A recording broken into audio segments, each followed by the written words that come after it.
Hey everyone, thank you for your contribution to our Module 3 discussion. We had almost 110 minutes of conversation, not including my responses. So where else could we have had this sort of conversation? So thank you for the sharing. Thank you for the suggestions that you provided one another. If you haven't had a chance to go back and listen, please do. A lot of good stuff here.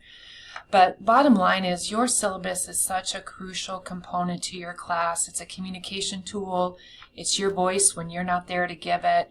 And it really should be a tool used to help you provide consistency and clear expectations for your students. And so just some general feedback I want to give to everybody based on that discussion and just based on the experience I've learned from being able to help and be that role for a lot of faculty is, as you establish your policies, I just want to remind you, make sure you create policies that you can adhere to yourself.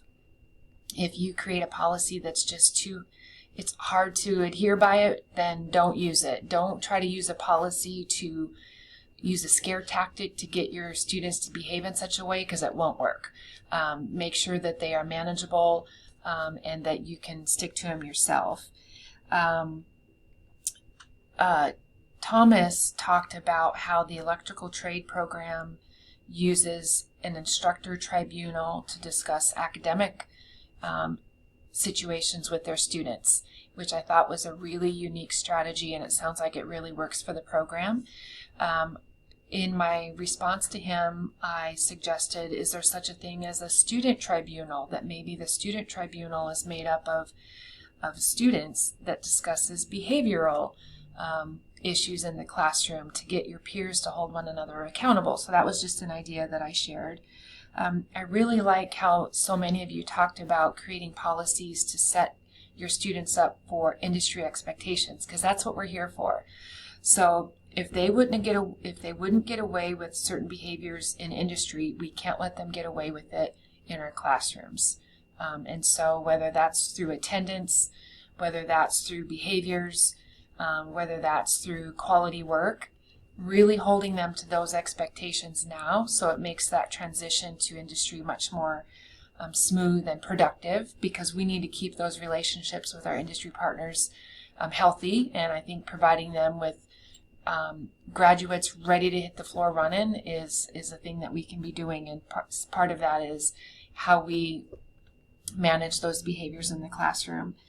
And are there reasons to make exceptions? Absolutely.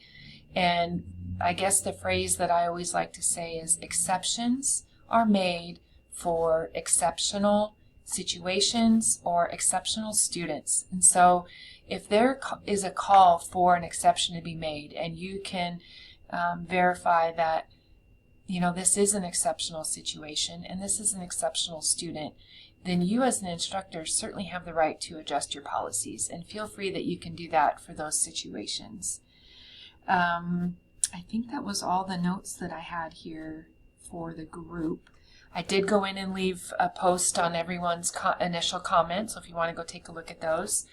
But again, I appreciate the conversation. I appreciate the time and thought you're putting into your posts, because I can tell that you're listening to one another and you're taking tips and tricks from one another and considering it for your own classroom, which is the whole goal of these conversations. So I just want to thank you so much for your participation. I hope you found this helpful. Thank you.